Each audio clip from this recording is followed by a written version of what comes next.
Hey guys, it's Robbie here, and this is FrekiFitWolf. I am talking about self-sabotage. Self-sabotage. That is a hard word to say for some reason.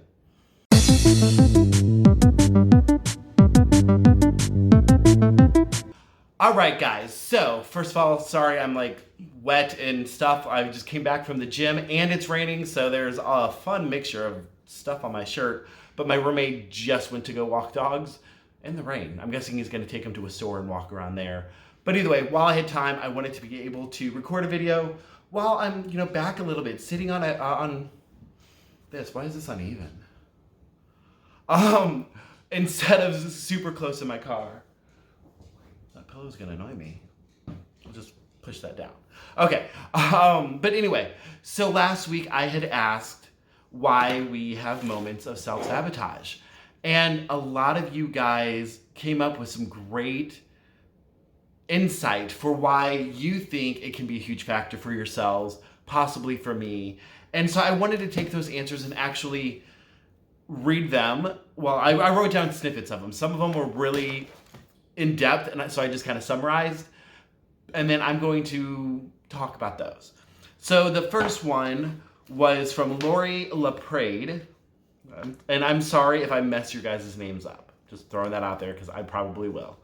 So she said, good loss 1 week. Think, yay, I did it. Good. Then, sorry, the lighting in here is crap. And I just have one spotlight on me. Sorry. She says, good loss 1 week. And then she thinks, yay, I did good. And then make bad choices the next week.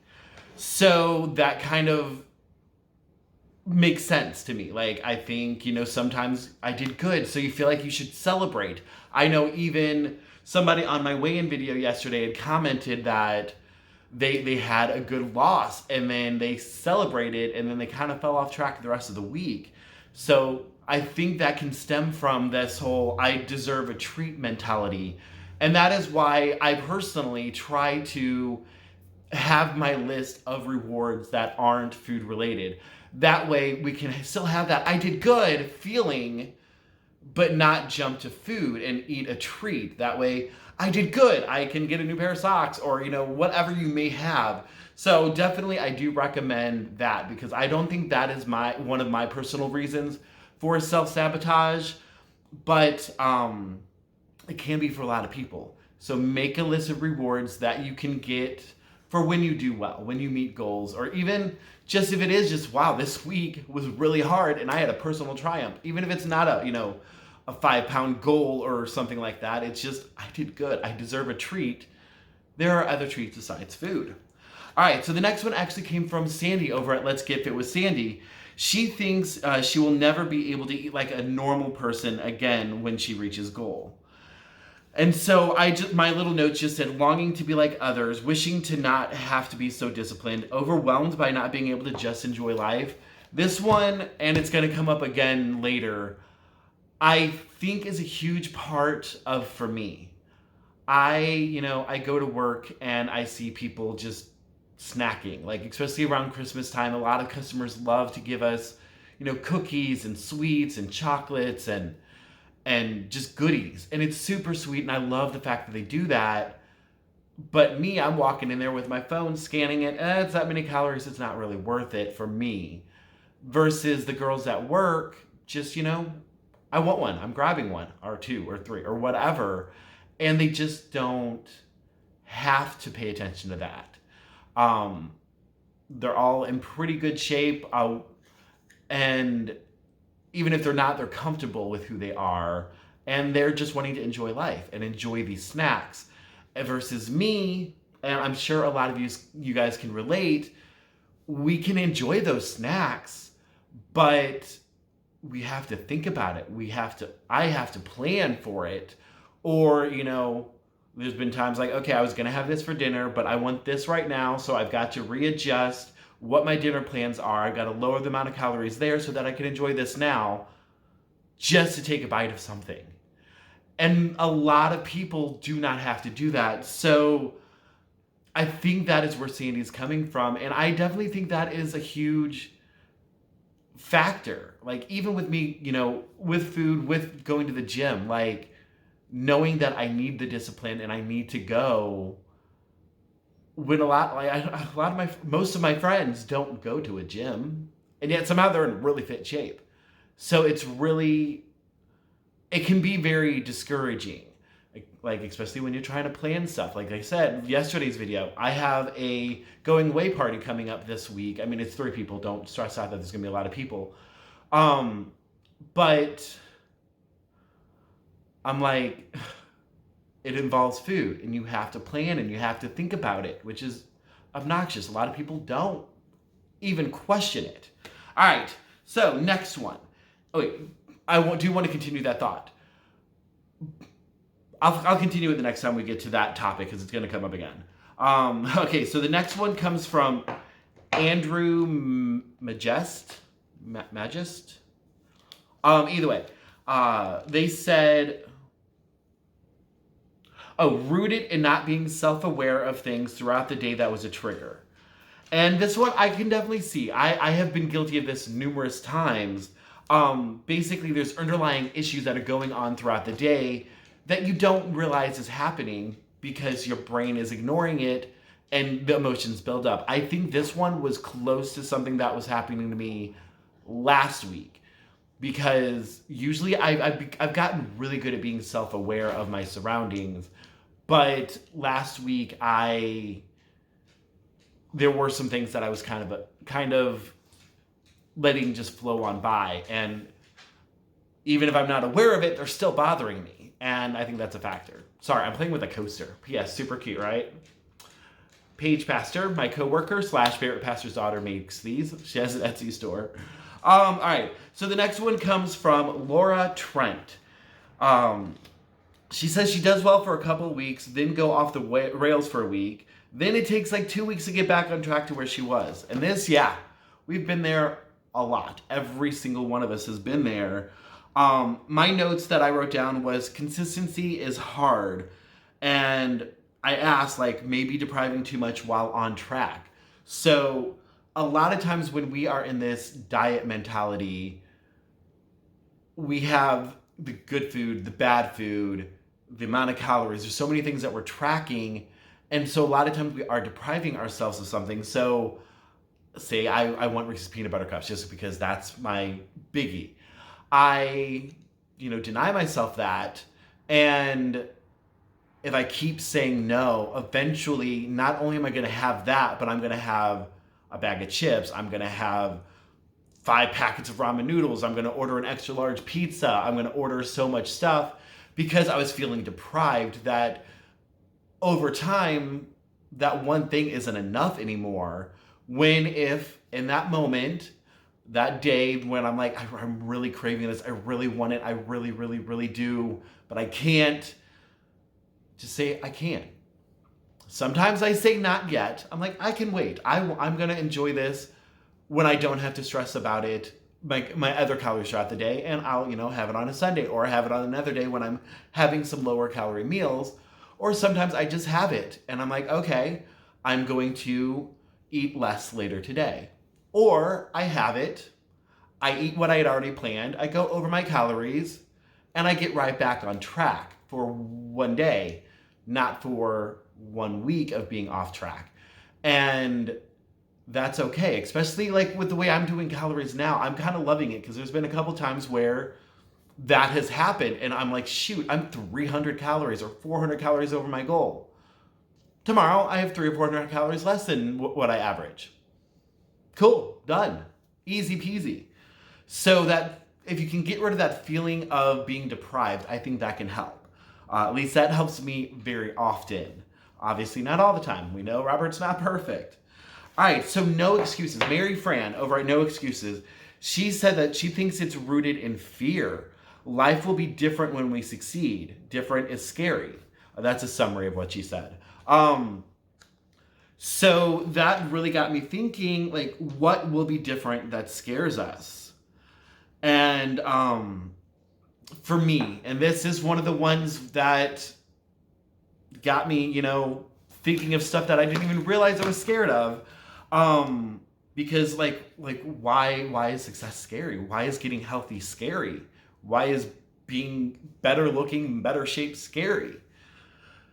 For me, because I'm single. I'm, pretty lonely a lot. And I don't have a ton of friends. And I've been using being fat as the reason.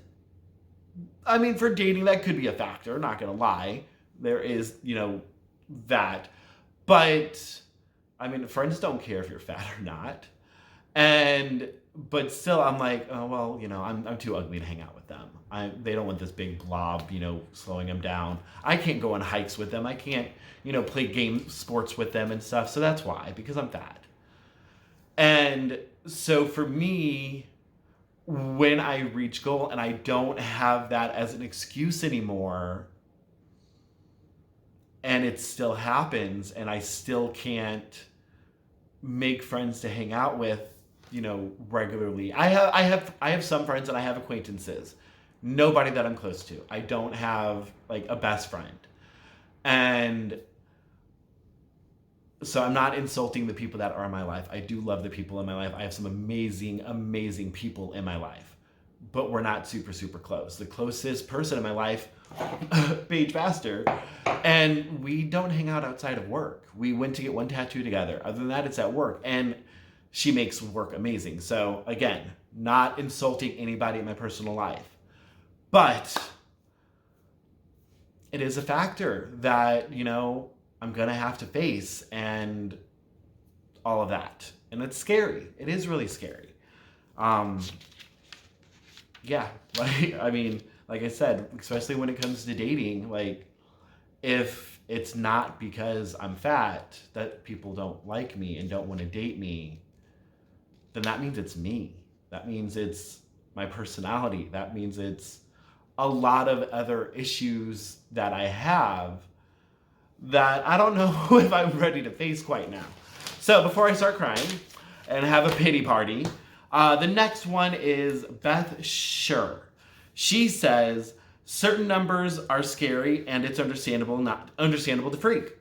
Because when I had this particular self-sabotage that I thought was a self-sabotage, it was when I just got under 300 pounds.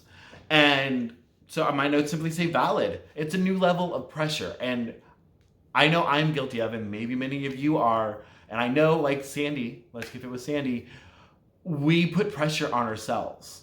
And like my friend Amy over the TMI Queen Gets Fit, that's why she actually slowed down even doing anything on her channel, because we are the people that tend to put pressure on ourselves. And so getting to 300 or just under 300 for me, it's a lot of pressure. If I slip up now, I'm back over 300. I've been looking forward to being under 300. I've been so excited, been talking about it for a long time. And then one slip up and I can go back over. I mean, I had a higher calorie day yesterday, and yeah, I stepped on the scale today and it's 301, which happens. I go up a lot after that higher calorie day. But I'm like, it can happen very easily. So that puts a mental pressure on ourselves. I put it on myself. If it happens to you, you put it on yourself. It doesn't matter. If I go right back, say whatever happens this week, something crazy happens, and I do gain back, 4 pounds, and I'm over 300, I'll lose it again. But there's something about certain numbers that make it hard. Okay, I've got a page and a half left. No, I've got basically 2 pages left. Should I continue going? I will. Okay, this is just gonna be a long video. Sorry, guys. All right, so the next one was JJ Singer, and this I wrote a lot. She said she avoids fast food, but then caves eventually. The bad food reacts poorly to her system, so she got back on track and is moving on. She says it's okay if you only do it a couple times a year. This ties back into that depriving yourself thing. I can't have fast food. I can never have it. I can never have it. I can never have it. And then you cave. Luckily, in her case, she did what I said earlier. She caved. She had it.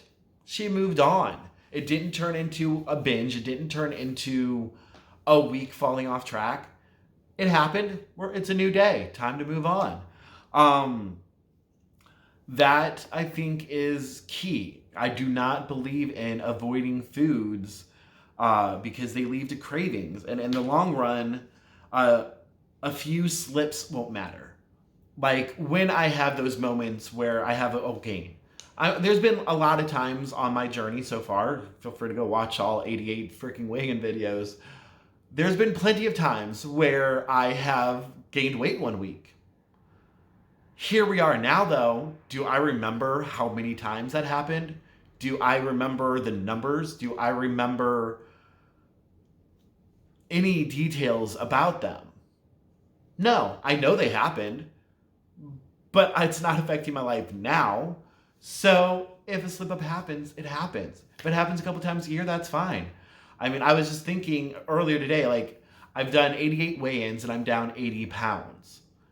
So yes, that's less than a pound a week, but grand scheme of things, I'm down 80 freaking pounds. Those couple of slip-ups don't matter. They don't matter. Okay, so the next one is from Diane Stewart. And this ties into what Sandy was saying. So she says that she thinks it comes from being resentful that she has to diet. And it does. I have strong feelings about the word diet, and they flip. Sometimes I'm like, it's not a diet, it's a lifestyle. Sometimes I'm like, it's a freaking diet. Sometimes I'm like, here's a dictionary. A diet is a meal plan, is a type of eating. Your diet, it doesn't have to mean I'm dieting, but whatever. So that changes for me a lot.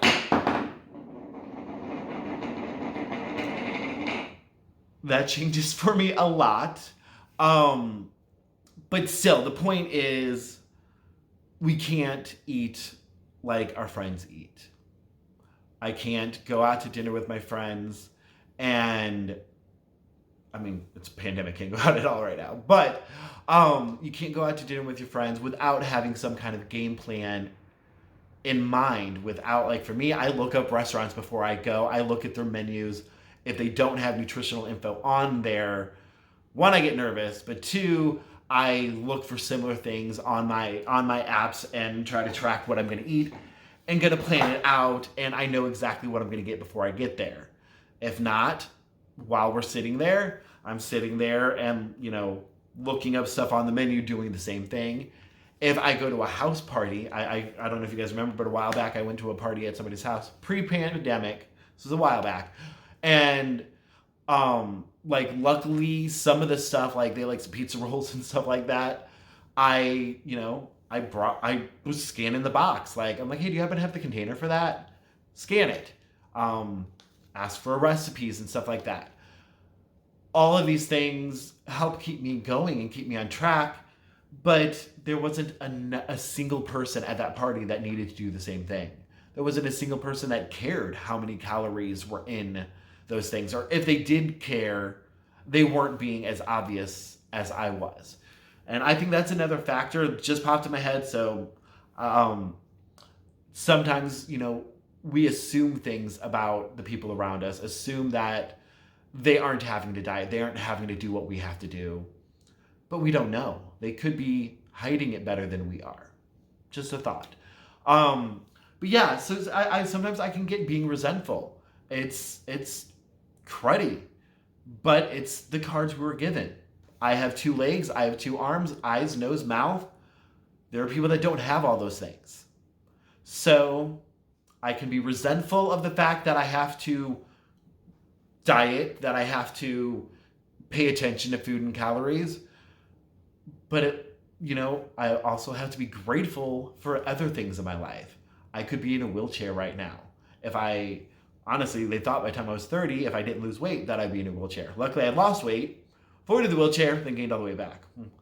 But still, I could be in a wheelchair, not because of that, but because, I was born without a leg or was in an accident, things like that. Our lot in life could be a lot worse than what it is. So Kim Bedgood, love Kim, she is amazing. She says, being at a goal is a lot of pressure. Mindset is so important. Similar to what I've said earlier, that is true. Like, I put a lot of pressure on myself for these numbers that mean literally nothing. And mindset. It's all about your mindset. And that's the hardest part of weight loss, in my opinion. Not the actual dieting, not the actual exercise, having the right mindset. That's the most difficult part. All right, Sandra. Oh, I'm so sorry. I didn't write down your last name. Sandra. She said, scared that you have to track and exercise forever. So self-sabotaging. Oh, so by self-sabotaging, you are telling yourself that you can't do it and have an excuse to quit. I think that's a very valid point. I was thinking about that literally at the gym this morning. I'm like, I gotta do this the rest of my life. And so if I fail, like, what she's saying is like, so if sometimes we will mentally want to self-sabotage, I failed. I can't do it. It's not possible for me. I'll see people, make up excuses for why they can't do this, why they can't do that, why they can't do that. I used to be the king of excuses instead of being the king of solutions and finding different answers. And those excuses, if that's just another one of them. And you're like, this is the reason why I can't do it. I just can't. And then because if you can find some kind of reason, then it's okay for you to quit. But just remember, the only way you're gonna fail is by quitting. Not by messing up, not by skipping the gym and then going later, not by any of that. The only way you're gonna fail is by quitting. So look for solutions rather than problems. I literally have to say that at work all the time. Look for a solution, not a problem. Okay, Marilyn Welther. She says, is it harder for us doing this alone? Because if we binge or sabotage, no one will know. And I kind of agreed a little bit. It's like our own, I wrote, it's like our own dirty secret. I've had moments of binging that I haven't shared, but still ended the week in a loss. And then I had that, I got away with it feeling. So like say with this week, say I did not make this video last week about self-sabotage, and then I lost 3.4 pounds that last week. That has happened before. I mean, I'm not gonna lie now, and back then I just kind of left it out. I didn't really even lie. And I've been very overly sharing sometimes on some of my binges. But, say I didn't mention it, and then I was like, I lost weight. And unfortunately, that can lead down the rabbit hole of, well, it worked last week. Can I do it again? I'm gonna order this. I'm gonna eat that. But ultimately, all we're doing is lying to ourselves and sabotaging ourselves. Like, sometimes the scale will reflect it. I mean, who knows? Maybe it'll reflect it this week from last week. I doubt it, but who knows? And so I get it for sure. Especially like I said, no one around me is dieting. My roommate kind of is. He's doing Noom now, but we don't eat together or anything, honestly. But yeah, so, but still, I mean, you've been here long enough to know that, if you remember the chocolate incident, you know that he's not dieting. So like nobody at my work is, like no one is. So I'm on my own. But at the same time, that means I'm accountable to myself and you guys, luckily. But I can see where she's coming from for sure. All right, so Robin Withrow says, success is terrifying. She gets the pour me filling and medicate with self-food. And so this is another one of those where success is terrifying. I wrote, I wonder why. The pour me / food therapy is common for me. I know how to deal with being fat, and I know how to deal with being upset that I'm fat or upset that I ate too much. Sometimes that's harder than facing the real issues. And I've gone into the pour me, or to the success is terrifying factor a lot. So I'm not going to go into that again. That is familiar. Oh, yeah. Oh, and also, forget what I was going to say. I already said it. Okay, so the next one. This is the one. Donna McNeely. She said self-sabotages because of the same reason she gained weight to begin with. to push people away, and also afraid to be happy. Weight/food addiction is like any other addiction. You are never fully healed. So this is the one that got to me. I've never looked into why I got fat. Like, it's easy to blame, well, this is how we ate growing up. But, my mom was a big woman. It runs in the family. But it's not always the case. And sometimes there are other reasons why it led to where it led. And my family was great. But in other aspects of my life, things weren't always so great. And let's just say school was hard, and other people in my life weren't the best to me. And that can happen to a lot of people. And so you build a wall. You make yourself, ugly. And the easiest way to do that is by gaining weight. And then that, like she said, it pushes people away. And, you can avoid certain situations. And then also you can, they're going to, like, say bullies in school are going to start focusing on, you being fat rather than other issues that's wrong with you, and things like that. And yeah, I'm not going to go there. But yeah, so that's very, very hard. And then, like I said, with this last time of gaining weight back, I think it was a whole nother reason that I never thought about. I'm blaming stress from work, because I was managing a salon at that point, and then the salon closed, and then, blah, blah, blah. And I was blaming that, and a lot of it, like I kind of said earlier, if people don't like me, it's easier to blame the way I look versus, I'm not very smart. I have a horrible memory. I can't keep up conversations. I have anxiety. There's a million things besides my physical body that I don't love about myself. And I've been focusing on, and it's easier to focus on, I don't love the way my body looks. And that's familiar. That's been my comfort. I mean, food's been my comfort, but being fat has been my comfort. It's been my excuse. And without that, I'm going to have to face those other issues, those other things that I don't like about myself, and learn to overcome them and increase my love for myself and accept myself. But it's hard. There's a lot there, and it's a lot of mental work. And in that process, a lot of it has to do with, again, going back to why I don't love myself, why I don't love these factors, and why those factors even came to be. And that's tough. It's tough, and it is scary. And I'm ready for it. It's time to face these things. And yeah, this video is going a weird direction, which I knew it was going to. I knew it was when I got to Donna's comment. But yeah, it's hard. That's hard, but that's a biggie. I think she made a good point.